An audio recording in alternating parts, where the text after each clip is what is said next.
the table. Welcome to the Grown Folks Table. We are so excited to have you as guests at the Grown Folks Table podcast this evening. And so we're going to just jump right into some discussion because we're ready to spill the tea on all this Kirk Franklin stuff. Are y'all ready for some grown folks conversation tonight? Come on with it.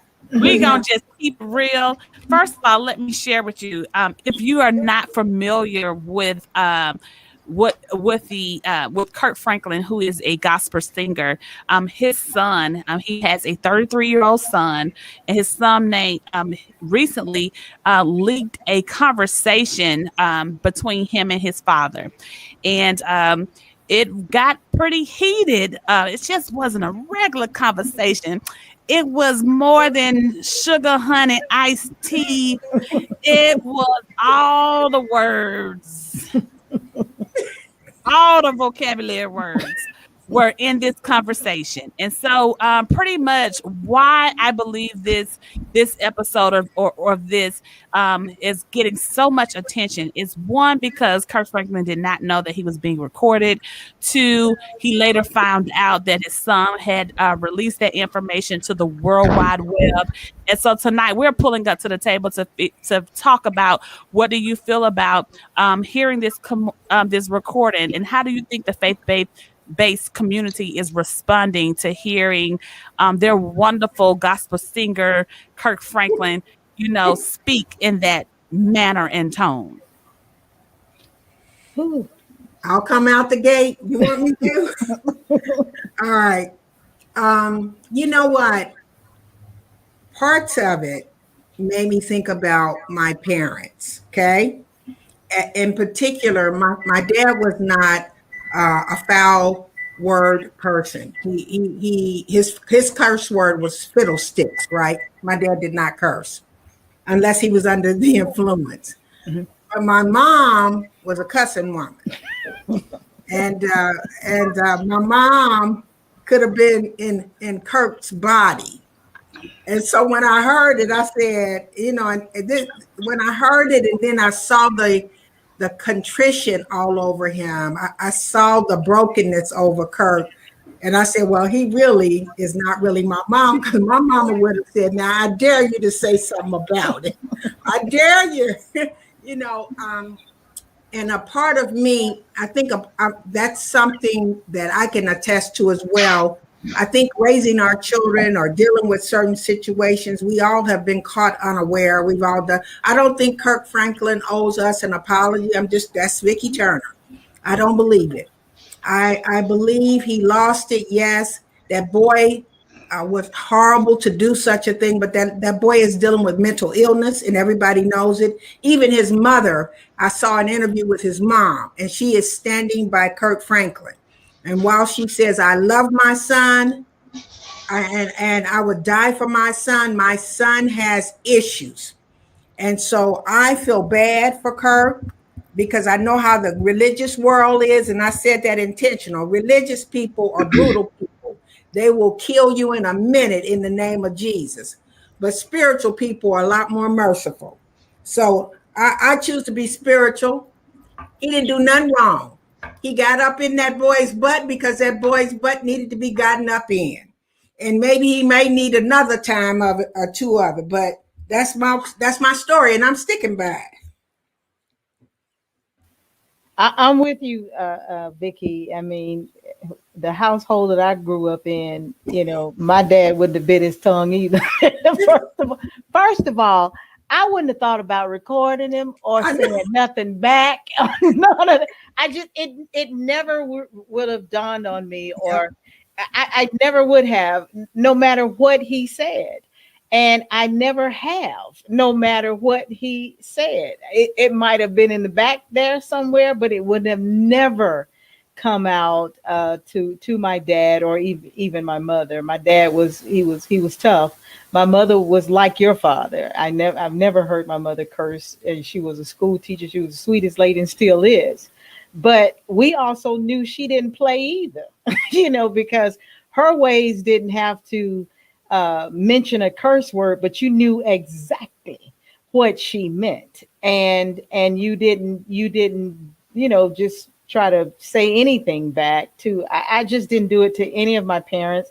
I didn't do it to any adult, in the home or in the community, at the church, anyone, because that's just how we were raised. And I think it was just quite wrong that the son did that. But, nowadays, as they say, because they have all of these outlets in which they think they can garner support, then you use it. They use it. And I'm too with you. I don't think Kirk Franklin have to apologize for anything. He was being a father. He was in the heat of a moment, and it was between he and his son, and his son putting it out there. Oh well, whatever he thought he was getting, that's why he did it. He was thinking he was going to get this support from all of these people. But I think the spiritual person understood, in the heat of the moment, because at the end of the day, you just fall on your knees and pray. You ask for the forgiveness of the word that you spoke, because he forgives, all of our sinful ways. And so Kirk was just being Kirk. Kirk was mad. He was hot, and he meant every word that he said. It's just his son was trying to get one up. That's all he was trying to do, was get one up on his dad. And that's where the wrongness come in. And that's where I don't have much love for the son for even doing that.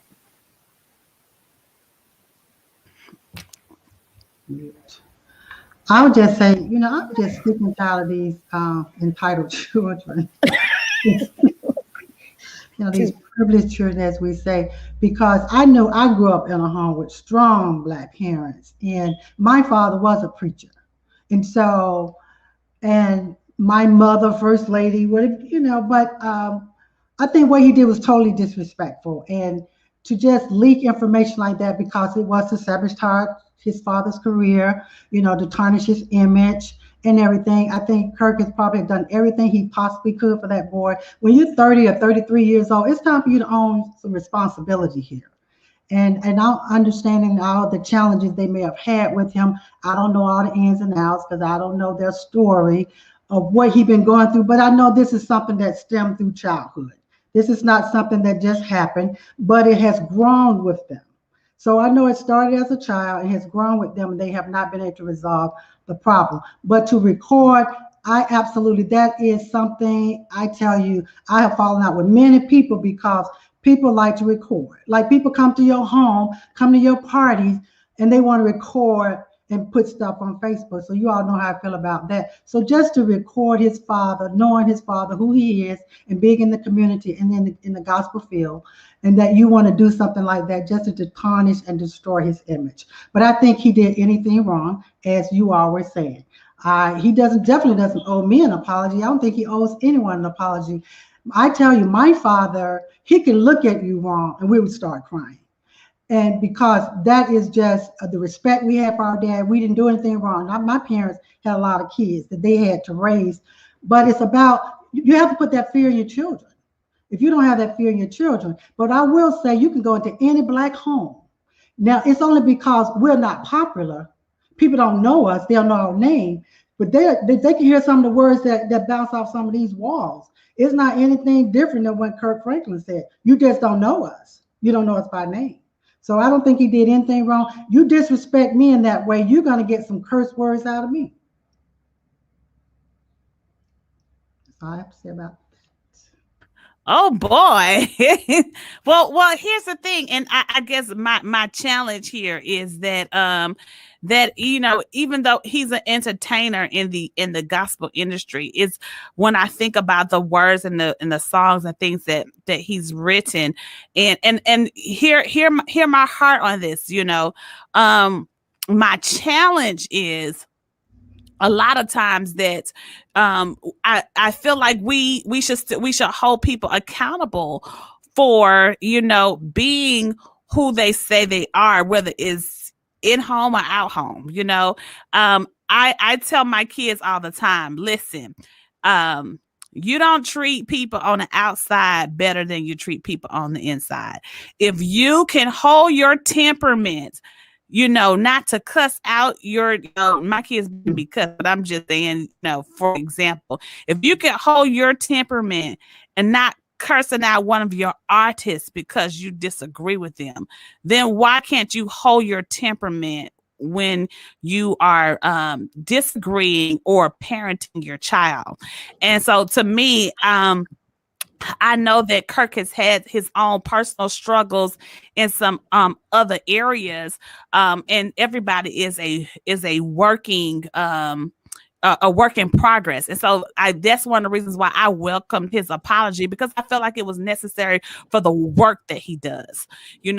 He's not just no regular person. People look up to gospel artists, not saying that they come with ministerial licenses, but people put them in that same pocket as a ministry of music. And so I think when you're in that area, because nobody don't want to be hearing, I know that I can make it, and then think about you, mother F and blank, blank, blank in the same sentence, and so it's almost as if that same tongue that we using, to worship, we using to swear. Is there no accountability for that with him being at home and parenting his own kids? Do he get to say, I just get to scratch that out and be one way in public? And what's the little show he do with the people come out and perform Sunday's Best? I do my Sunday's best, put all my words pocket together on Sunday's best. But when I'm parenting and working with my children at home, I'm not able to do that. But this is unfortunately that only because it was leaked. Other than that, we wouldn't know. But what if TD Jakes? What if Creflo Dollar? Some of all these other preachers, we don't know what goes on in their homes. If it's not leaked, you don't know. How do we know that we just know what we see them, how they perceive themselves, but we don't really know. But what I will say, because I was a daughter of a preacher, so I know we're not dealing in reality here. So we can say, oh, they one way on the outside, but you have to come live in people's homes, and you don't know what shoes Kirk to walk in. Sometimes you can get to a point it just comes to a head, and there's no control. You can't hold it back. But you know what? I want the background. I think we don't know the background. Libby gonna come in. I know Libby. She got a lot to say about it. I just want to answer Sister Cass. That's all. I just want to come in on Sister Cass. Just give me 1 minute. The gifts and callings of God are given without repentance, right? We know that. We are treasures in an earthen vessel, and we sin daily and fall short. Every one of the saints of God, not one is left out. We fall short. And I don't think that man is held to a higher standard than any one of us on this show who call ourselves Christians. I think it's wrong. I'm not condoning it. Are you kidding? You know how many cuss words then came out of my mouth? If I was tutored by a cusser, then if I was trained, it's gonna come out. Now I done gave my life to the Lord 40 years ago. And I mean, seriously, walking with God's word and studying. But I would be lying to you. So you know what? My kids will tell you she's a flipper. Depending on what day of the week you catch her. Because if you push that wrong button, and that boy pushed the wrong button, and it comes out, and baby, I'll go on that altar and ask God to forgive me, create a clean heart. I'll do all the right things. But it happens. He's no less anointed. That's an anointed vessel. But I don't think I'm saying that he's less anointed. I think what I'm saying is he talks about him being on the phone with his family therapist, right? And and at the time, the son did not play that aspect of it, the fact that they had to include him in those conversations. And I know the bigger picture is us talking about people being recorded and not knowing, but also the fact that he's come out to apologize. And so I was addressing the fact that you said that everyone was saying that Kirk don't really owe you an apology because, of what he was dealing with and things of that nature. And I said, for me, Libby, I welcome the apology only because of the area of ministry of where he serves and the platform that he navigates and he works on. And so it's almost as if surely some things come out by fasting and praying. We the fact that we have been delivered from tongue lashing and No, ma'am. self-control and holding. I don't want the God to take that from me. I don't want Right. But we gonna get to that, but here's the thing though. Here's the thing. So that brings us to the place where we're saying, about him being on a certain pedestal and can be in front of certain audiences and put on, and so the son did it to hurt him. We know that. He put it out there to hurt him because he said, listen, all these people thinking you out here, you some angel, you some gift to the body. Let me show you how you really are at home, and I think, for me, look, if one of my kids recorded me on a day, I was going in. Now, come on, there's this virtual school about to take me out. And we've been in this state for a whole year. Now, I pride myself. Some things I thought I was, I had come through from it. God had removed that cussing from me. I did. I thought I had been delivered. But then came this thing called COVID. And 24-hour parenting and teaching, no breaks, came in. And I looked up and I started to revisit vocabulary words that I had not used in a very long time. But I had to sit down with my children to say, here, I am so sorry. I should not be using these vocabulary words with you. And so my husband turned to me. He said, well, tell me, E, what do you think is the trigger? Let's talk through what are some triggers that help you get you to this place. And I looked over at my sweet little angels and I said, Jackson, and I said, Kennedy, those are triggers for me. When they don't do what they're supposed to be doing, But for real, on a serious note, I have to dial back to say, if one of my kids was to record that, how would that make me feel? I would be livid. Joyce, what Jamal was to record you going in on him like Kirk's son did. How would that make you feel? Matter. I'll be madder. I mean, I think. Because to some degree we and you're the quiet storm. You are the quiet storm. You didn't have to bring all that up, but and the night, and it say if it happened during the day, that night I would say, look here, that boy made me mad.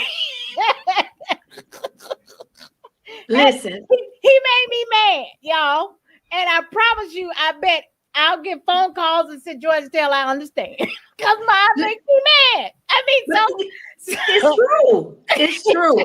George, I think the issue is we haven't really, a lot of people who think that Kirk may need to, one, let's be clear about the apology.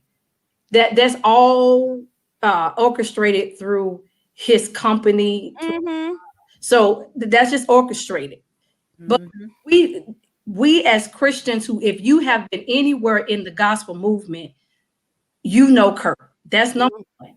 Mm-hmm.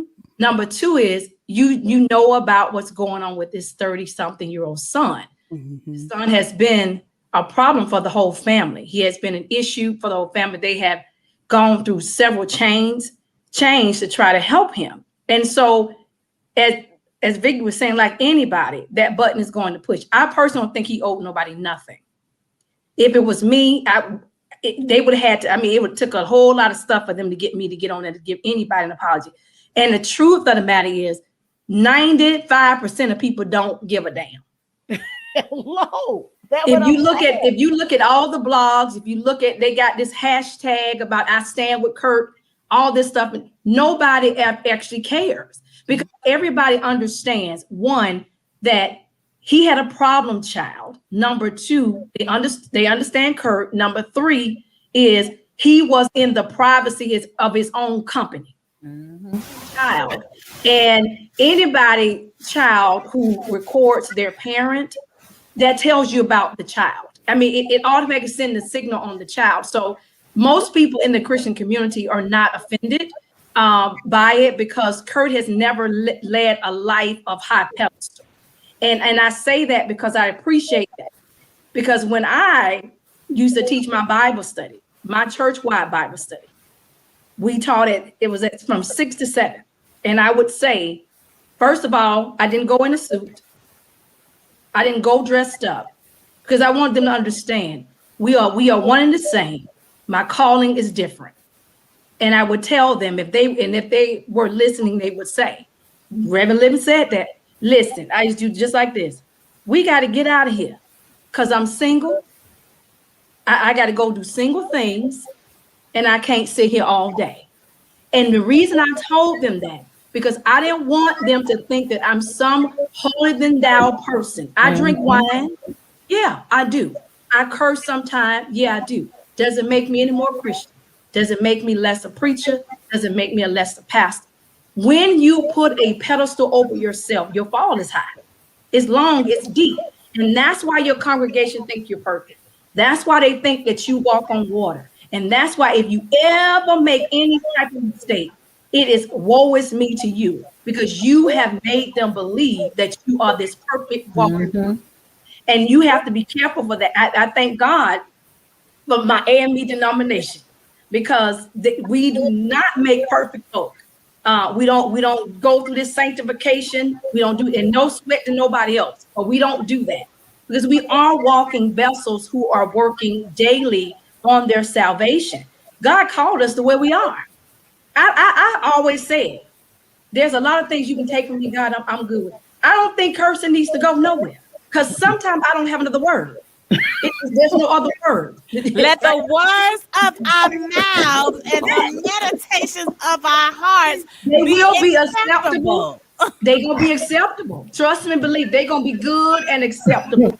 Yeah. Trust and believe. There's some things that's not in the Bible because they just didn't put it in the Bible. That don't mean it wasn't done. So well, I just think that we should challenge,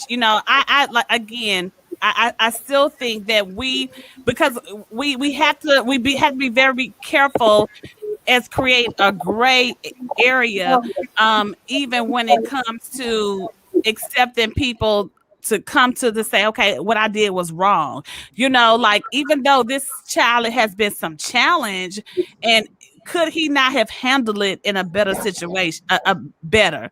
I don't think so. By calling him, what? I do not. Because you're speaking from a person that has young children. No, I'm not. That's not the perspective I'm speaking from. I'm speaking of whether I have young children or whether I have had nieces and nephews. Matter of fact, let me say this. My nephew just recently went on Facebook, was it a month ago, and put something out there, not just on his page, but on our church page, about me and the pastor. And we had to go take it down real quick. Now, I put in the phone call because I didn't want his uncle to have to say anything. But I put in the phone call because I knew how to sandwich my words together in a seasoned way. In a seasoned way, because I felt like he was hurting, that he was hurting, because that was and him and that son, they're about the same age, 33. And what he put out there was not nice.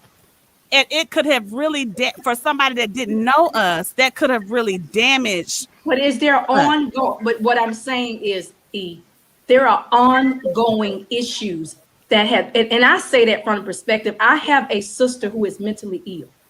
We went through years of stuff with my sister who is mentally ill. But let me tell you the frustration of that. When people have tried to kill you, when people have tried to harm you, when people have tried to hurt you, you don't know the depths of what, when his mother spoke out. Did you see his mother's interview?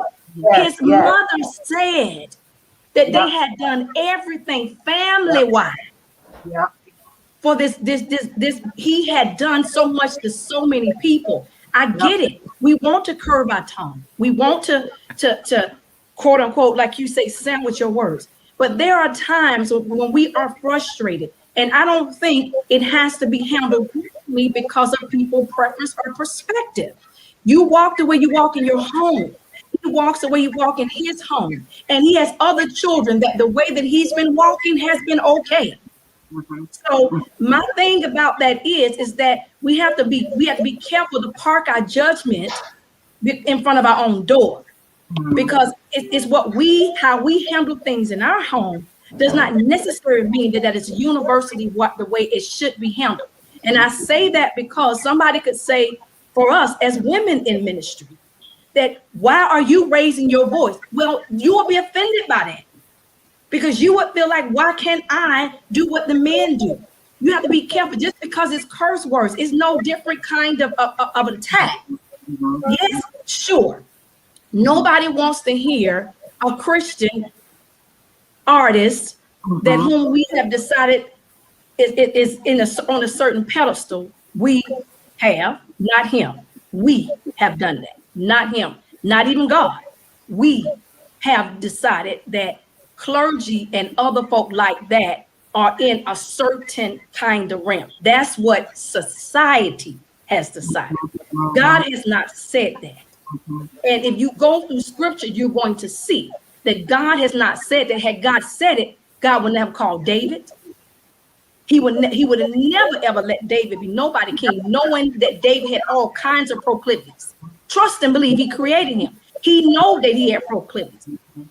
God would have never have used Rahab, by no means necessary, when he could have used perfect people.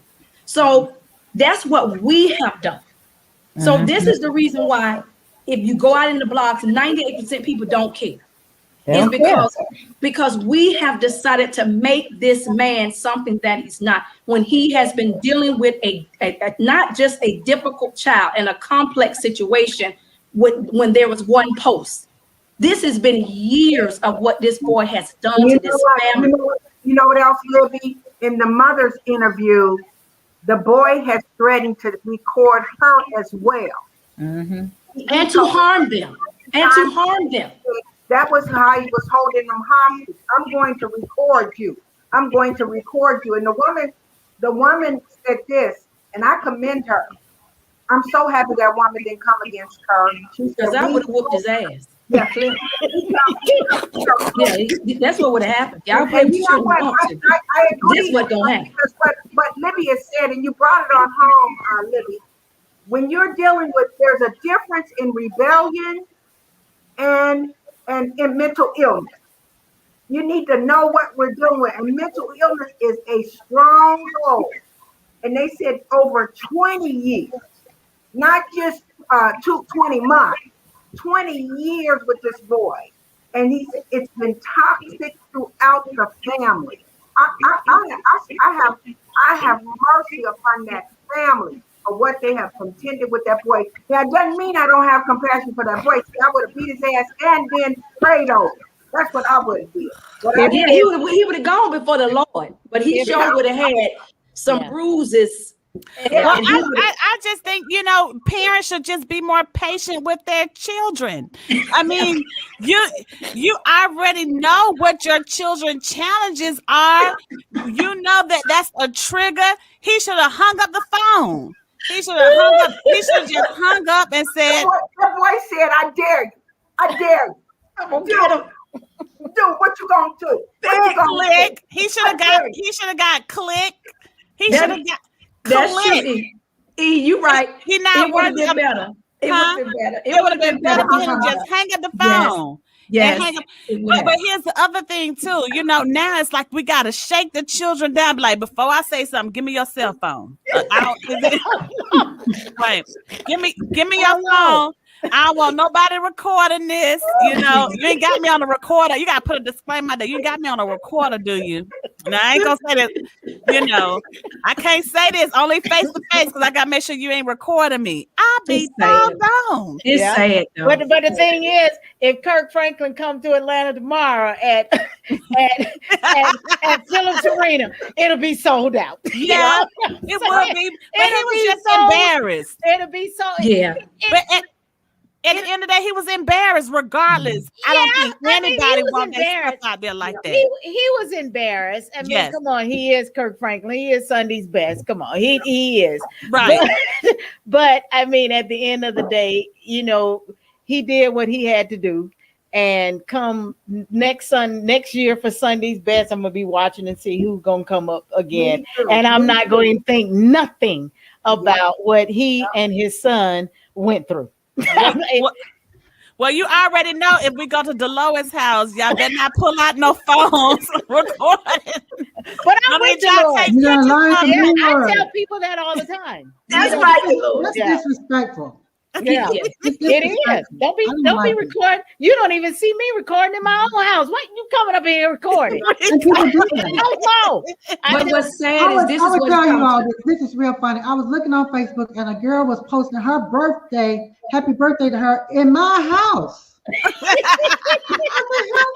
What? Hey, that's my sofa. Oh, the Lord. I'm not kidding. I was dying.